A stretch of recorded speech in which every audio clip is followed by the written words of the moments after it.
PSA Colts fans, this is your unfortunate daily reminder that the Indianapolis Colts have not won the AFC South for 10 seasons now. Unfortunately, welcome back to episode 17 of the Colts Unplugged pod. Yes, you're seeing it right. I don't have a hat on today. This might be some of your first time seeing what my hair looks like. Hopefully, you're tuning in on YouTube so you can see that. If not, hope you enjoy our voices. I'm one of your hosts, Pro Fan Logan, joined with me is my co-host, Ati Logan. What's going on, my guy? What How up, you baby? been? You got some nice hair. You got a collared shirt on. Things are changing, and I still got this goddamn sweatshirt on. Got the professional look because I wanted to make sure that I looked prim and proper for today when we continue our professional roast from episode 16 of this team that has Oh my really not god. given us a lot to cheer about recently, Addy, unfortunately. Yeah, I know. I said this right before the episode started, but just for our listeners to kind of hear this, the Colts team sucks, and Jim Irsay's tweets are all about touchdown town and whether the fucking windows are going to be open or closed over the roof or whatever the fuck Yeah. it No, is. real talk though, it's never a fun thing for any fan base, right?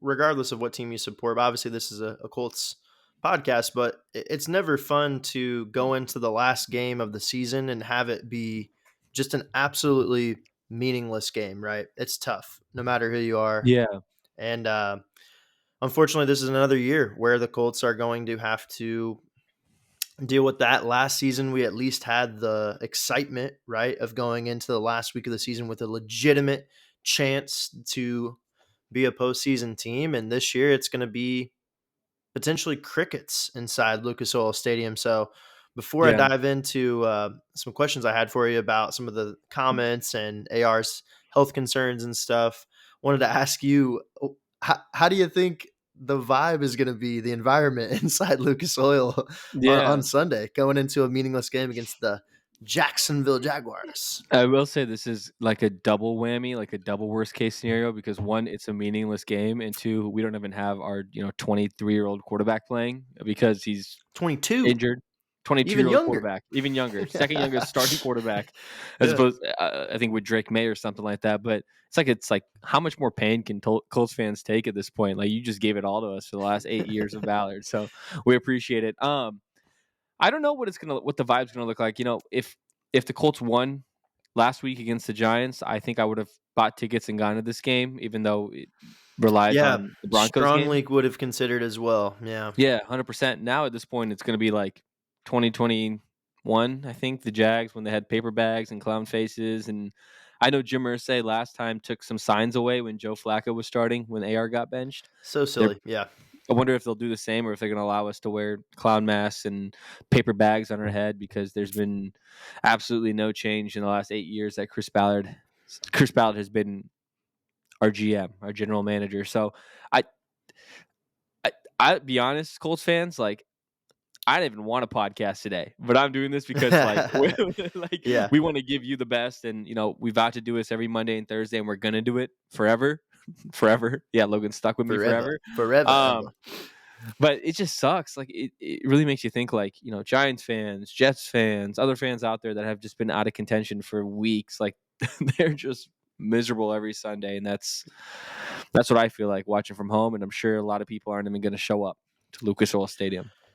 Yeah, I was gonna say, going off that, I believe the last I checked, I'm sure it's even lower now, but I think on the secondary ticket market, I mean, I was seeing stuff as low as $17 to get Yep. into the Colts game. I mean, that is, I'll be honest, man. I don't remember a time post me being like 10 years old where it's ever been that cheap to go to a Colts game.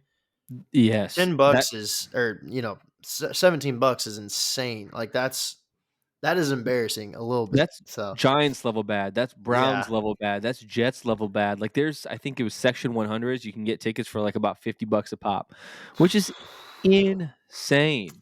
Wow. Insane. And that's after all season Lucas Oil Stadium has been crowded with like away teams like Bills Mafia, One Pride Lions. Like they all showed up. It felt like, 2/3 or 1/3 of the stadium were all like opposing fans. Yeah. But I mean, it makes sense though. At the end of the day, it's like you. I was listening to JMV on the radio. I don't know if you ever checked him out before, but local radio host, shout out in Indianapolis.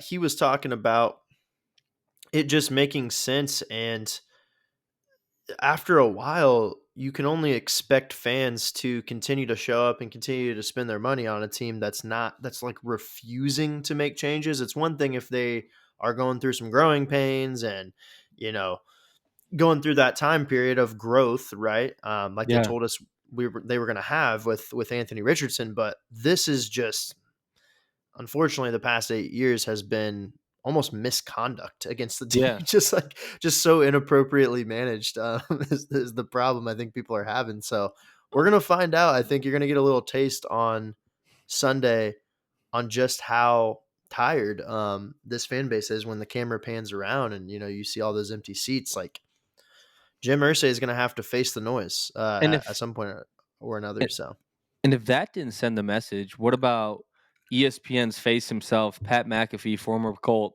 like spreading this giant message this entire week on his pot or on his platform? And yeah, specifically, I wanted to ask you about this. He mentioned he went on a rant for like a minute and a half, and a lot of it I hmm agree with. He's like, burn it all down. There's like 5 players that I'd want to keep, yeah, and he listed yeah, like Michael Pittman, D Buck, Kenny Moore, um, Quentin Nelson, I think, and then I forgot Nelson. Yep.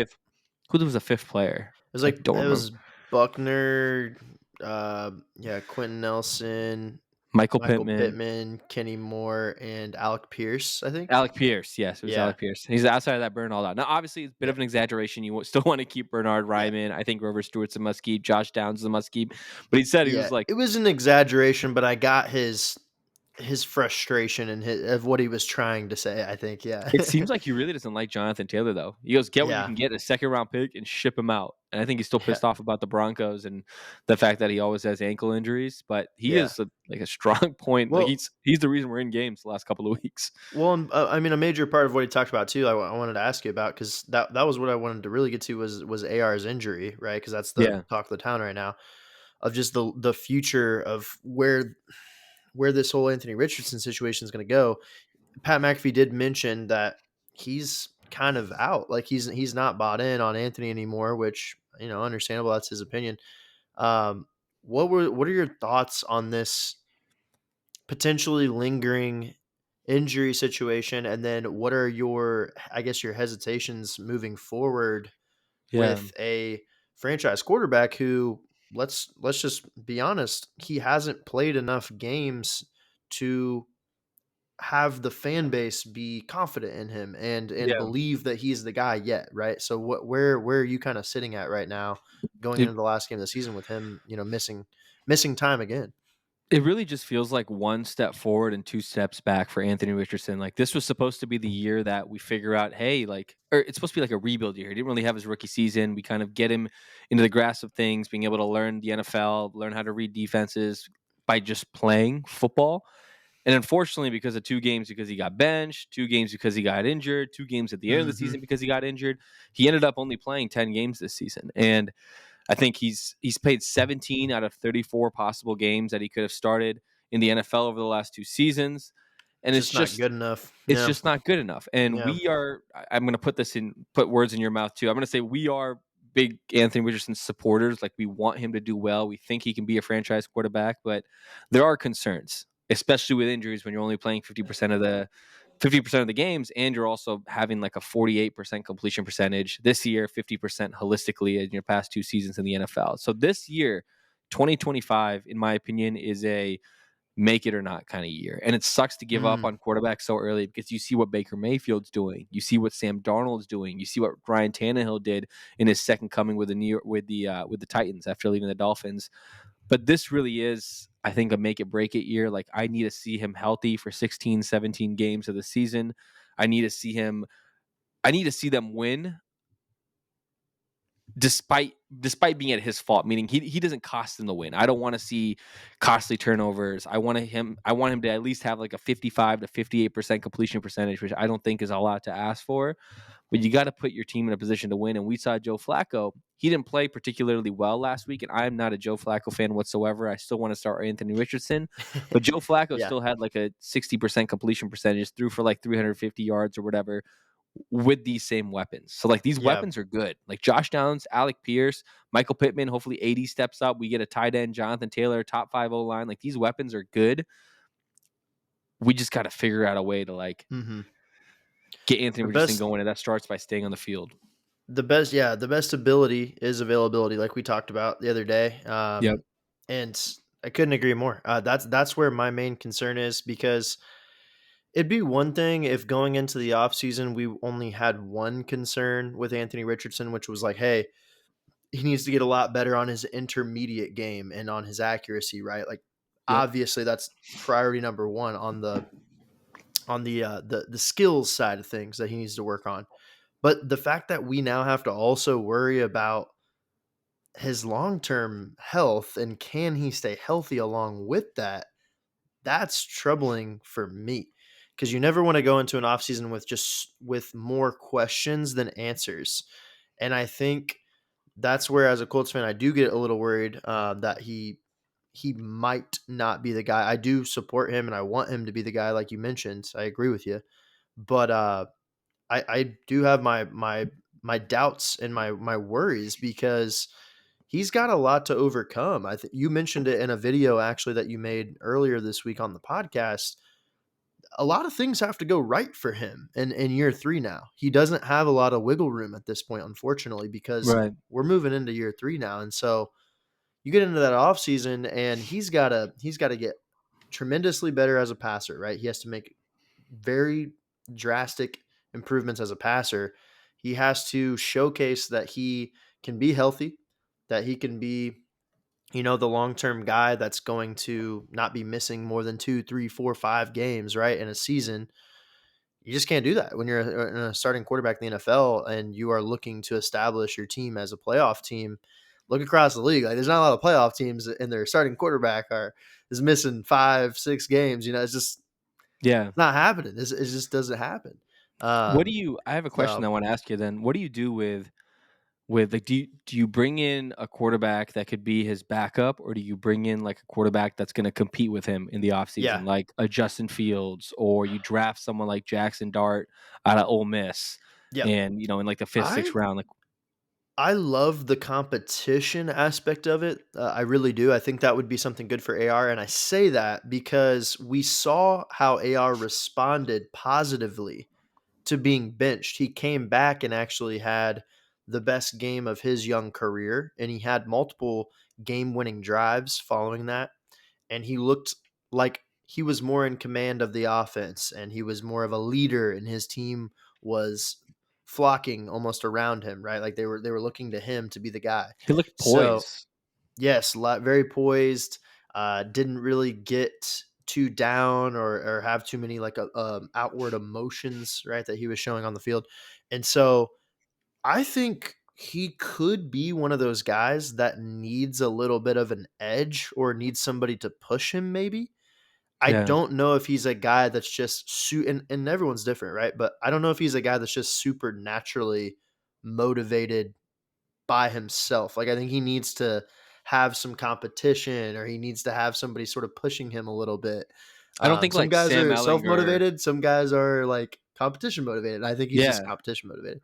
I So think like Sam Ellinger is good for him in regards to like the film room, getting in on time, things of that nature. Obviously, AR is a better talent, I think, than Sam, which is why Sam's a third stringer. But you need Sam right, in that regard. But you need to have someone in that's going to compete with Anthony Richardson, that is like actually fighting for a spot, that's in his mid that 20s could versus take his job. Yeah, it's like you need like exactly. the scary factor of like, hey man, like your job could get taken, right? I mean Yeah, that's like we're it's a never real gonna thing. get Sam Darnold, but like a Sam Darnold kind of like quarterback, like a Justin Fields that's looking for his second chance, that played okay for the Yep, first 6 games for the Steelers. Like a quarterback like that that's gonna come in and AR is gonna yep, be like, oh shit, like I gotta show up in time, yeah, I gotta watch film, I gotta get my numbers up because my team needs me to.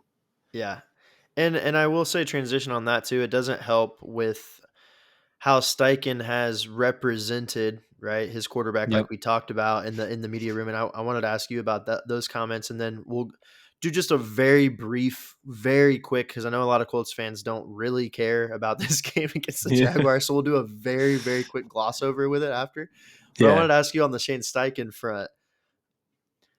Give me like a grade performance for just how he has represented the franchise this year. Not necessarily his decisions as a head coach and all that, but like how has he as a representative for the team, how do you feel he's sort of done that kind of on like an F through Yeah. A I grade mean, scale?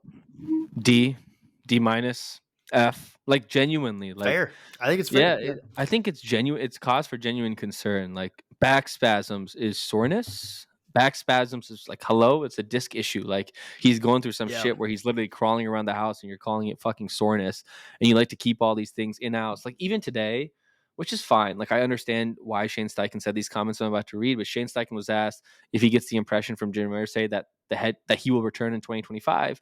He said, "I'll keep our conversations private, but I do have really good conversations with him." And I get keeping that private, but like it's every Yeah. single time. It's like you say some stupid answer where I'm just like, dude, you're fucking annoying, or like you just completely like disregard the situation at hand Yeah. and say it's like lesser than what it is. Like soreness is not back spasms, or like tell us why he's getting benched. If he just said, hey, we recognize that he just needed a little bit more time in the film room, things of that nature, people wouldn't have blown up about everything. We would have understood, like, okay, that makes sense. Something internal is going on. But you said all this shit in the middle of AR getting benched where everyone could speculate, everyone could write their own story and run with it on national television, where it just made your young quarterback look bad. And so D, F, D minus F. I don't know if you Yeah. sit in the same range as me, but that's kind of where. I'd probably go like D, yeah, D to almost F because I think it's been so damaging this year what he's done for the how teams perceive the Colts, how the fan base perceives the Colts, and how other teams around the league perceive the Colts. Yeah. He's done some pretty rough PR destroying statements and things that he's done, and like every time he goes in front of a microphone, man, it's disaster. It's a disaster class this year. It's Yeah. crazy. I mean, it's like every time it gets progressively worse, and like even today, he's getting roasted, all over Twitter and Colts Nation because he said, yeah, I think we're really close. He's Oh like, my I think God. we're really close as a franchise. And it's like, dude, Yep. I saw someone pull a clip of Frank Reich saying Like, the exact same thing verbatim. I just don't think he's very well trained. And I don't think he's a guy that got a lot of training on how to speak to the media. yep. But unfortunately, that comes with the job of being a head Yep. coach. Like you got to get in front of a mic, you got to be a leader of men, you have to represent a franchise. And I don't think he does that part of it very well. I think he's a great coordinator. I think he's a great play caller. I think he is a good football mind, right? A great football mind. But I Yeah. don't think that he has really locked it in yet on Yeah. the moxie part and the speaking in front of a mic and the being a motivator and a leader of men. Like you got to get that part down too. Yep.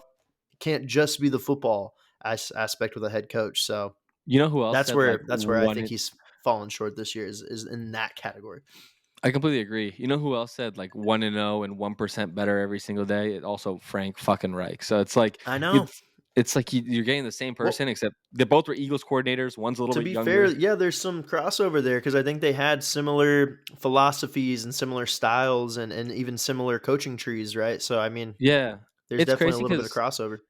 honestly, right before this, I won't lie, I was watching the Hard Knocks, like one of the older episodes because I missed watching it, and I was looking at Mike Tomlin talk to the Steelers before the Chiefs game, which ended up losing, Mm. but still, like that's a leader of men. Like I don't even care that Yes. they lost Yeah. that game. I'm not a huge Mike Tomlin fan. Like I think going 9-8, 10-7 every year and getting bounced in the first round, it's like you're just you're just average. But he's still going to be a Hall of Fame head coach. But just Yeah. hearing him talk, I was like, oh my god, I got to get motivated for this podcast Yeah. the I'm next gonna run 20 through a minutes. brick Even wall. though, yeah, exactly. Yeah. I'm like, I gotta be excited about Colts Jags. Like that's how he made me feel. And I just feel like Steichen isn't doing enough to be able to make the players feel like that. And part of it is obviously that player's fault. Yeah. No, 100%, man. I mean, I think it's very, very apparent that some serious changes at whether it's whether this was enough to get Steichen fired, we don't know. I We won't doubt know it. that. We don't know for sure, right? Like we don't really know what's going through Jim Irsay's mind. There's little murmurs that it could be, it could not be. We don't really know at this point. Yeah, But the bottom line is even if they do choose to stick with him, which there's a sentiment they might, he needs to he there's some areas he needs to really focus on himself in the offseason. Like we talk about all these players, getting better and growing. He needs to look back at the tape and evaluate some of the ways, oh man, I really didn't like the way that I presented my quarterback there. Like, oh man, I didn't like the way that the shoe was represented. yep, It's like I didn't like do it for the shoe.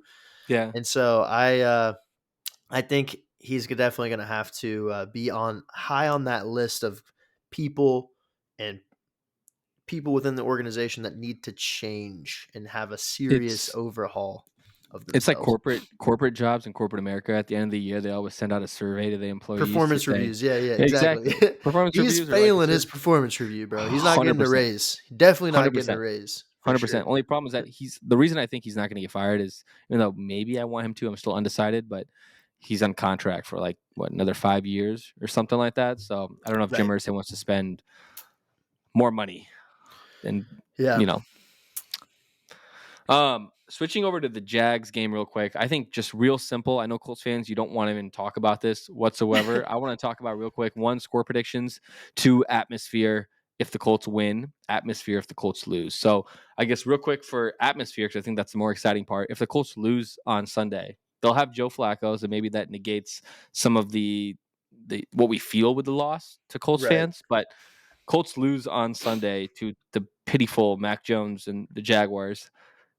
What happens? What does Colts Nation feel like?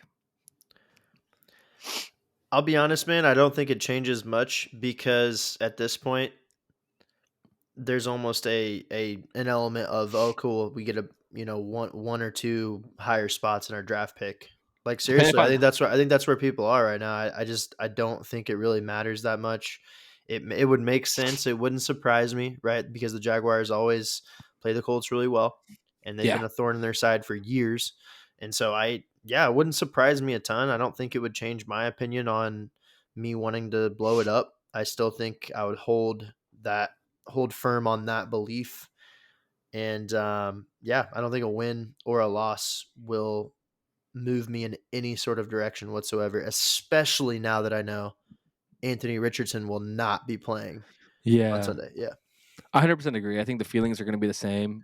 What we spoke. I think the Jags game is basically the Giants game from last week. Like the feelings are going to be the exact same, Yep. whether win or lose. And now we have Joe Flacco at the helm, but Colts fans are pissed off regardless. And all I will say though is, and Colts can finish anywhere from 11 to 15. Pick 11 and pick 15 in the NFL draft. So you win, you're more likely closer to 15. You lose, you're probably closer to 11. And the way Tyler Warren Ooh, played over the weekend, you might need to be closer to 11 or 12 to be able to pick him. So man. That's a tough spot to be in, man. yeah, I know. To know that you can go all the way down to 15 is kind of sucky, but hey, Give me your I know the Colts players. We have enough guys on the team that are still going to play for pride. So I yeah, still think they get exactly. it done. I was going to go score prediction for me. I'm going to go Colts 30, Jaguars 17. I Okay. think Oh the wow. Okay. Jaguars are still at the end of the day. They're not a great team. They're not. I mean, they've played decent as of late. And I know they play the Colts well, but I think it'll be enough because the Colts got embarrassed last week, especially defensively, where they'll come out with a little bit of pride. There's still some dogs on the team that I think will show up for work and that want to end the season right. Yeah. And so yeah, I'll go 30-17 Colts. I'm gonna go 24-20 Jags. Jags beat the Colts. This is my first time picking the Jags on the program. 7-10, I feel like would grab Ursay's 11 or attention a 12. little bit more than 8-9. My only concern is maybe he'd actually consider firing Steichen at 7-10 versus 8 and Yeah, 9, but You never I know. will say this just for the logistics or just for how it looks, right, from the outside. That would be a bad look, dude. Losing two straight to end the season to the Giants and then the Jaguars, like two Yep. teams that you're gonna pick in the top three, maybe. Like that Yep. would be crazy bad, dude. Yep. Like all time levels bad, all time levels embarrassment. And that, you're right. That might be enough to cause Ursay to really start just And you lose chopping 3 of your last 4. You lose to the Broncos, you lose to the Jags, you crazy lose in to embarrassing fashion, all three, Yep. really. So, yeah, Exactly. yeah. Exactly. Phew. Well, Imagine, Colts fans. imagine if the Titans would have. I'm just gonna say this. Imagine if Oh, the no. Titans would have came back too. Oh my god, I we would know. have. I don't know if it. Whew, That shit was bound to happen too. They're lucky there was not more time on the clock.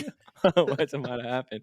Well, oh Colts shoot. fans, that's about it for for talking a little bit about the Colts matchup with the Jags, talking a little about Steichen's comments, and AR as a quarterback. We still at Colts Unplugged Pod have belief in AR, but he needs to show that changes need to be made. He needs to have a good offseason, healthy season next season. Make sure his completion percentage goes up and turnovers come down, but.